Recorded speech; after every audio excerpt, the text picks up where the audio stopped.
Nilambur Manavedan higher secondary സ്കൂളിൽ നിന്നും 2,80,000 രൂപ വില വരുന്ന 4 ലാപ്ടോപ്പുകൾ മോഷണം പോയ സംഭവത്തിൽ പിടിയിലായത് പ്രായപൂർത്തിയാകാത്ത 5 വിദ്യാർത്ഥികൾ. കഴിഞ്ഞ ഏപ്രിൽ മാസത്തിലാണ് കേസിനാസ്പദമായ സംഭവം നടന്നത്. നിലമ്പൂർ മുനിസിപ്പാലിറ്റിയുടെ സ്മാർട്ട് ക്ലാസ് റൂം പ്രൊജക്ടിന്റെ ഭാഗമായി നൽകിയ 12 ലാപ്ടോപ്പുകളിൽ 4 ലാപ്ടോപ്പുകളാണ് കമ്പ്യൂട്ടർ ലാബിൽ നിന്നും മോഷണം പോയത്. ശനി, ഞായർ അവധി ദിവസങ്ങളിൽ നടന്ന മോഷണമായതിനാൽ തിങ്കളാഴ്ച രാവിലെയാണ് മോഷണ വിവരം പുറത്തറിഞ്ഞത്. തുടർന്ന് പ്രധാന അധ്യാപകൻ അബ്ദുറഹ്മാന്റെ പരാതിയിൽ പോലീസ് കേസ് രജിസ്റ്റർ ചെയ്തു. തുടർന്ന് CI സുനിൽ പുളിക്കലിന്റെ നേതൃത്വത്തിൽ ഡോഗ് സ്ക്വാഡും വിരലടയാള വിദഗ്ധരും സ്ഥലത്തെത്തി തെളിവുകൾ ശേഖരിച്ചും CCTVകൾ പരിശോധിച്ചും പോലീസ് നടത്തിയ അന്വേഷണത്തിലാണ് കുട്ടികളെക്കുറിച്ച് സൂചന ലഭിച്ചത്. 12,000 രൂപ വെച്ച് ലാപ്ടോപ്പുകൾ പലപ്പോഴായി മഞ്ചേരിയിലെ 2 കടകളിലായി വിൽപ്പന നടത്തിയത് പോലീസ് കണ്ടെടുത്തു.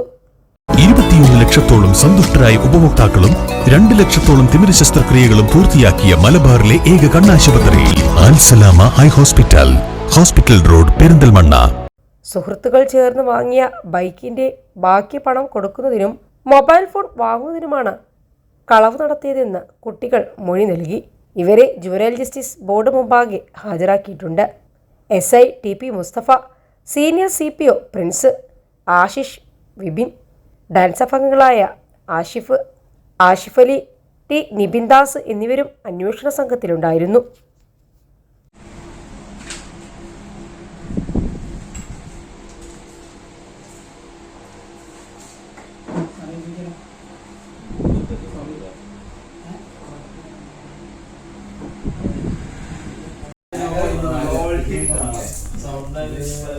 മുൻഭാഗത്ത്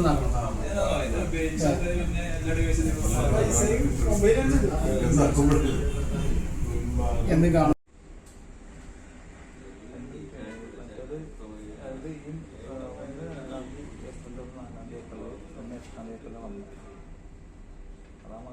Don't worry മോനെ, ഉണ്ടെന്നീ മണി ഈസിയായി നേടൂ വള്ളുവനാട് ഈസി മണി. ആവശ്യം ഏതുമാകട്ടെ, പണം ഞങ്ങൾ തരും.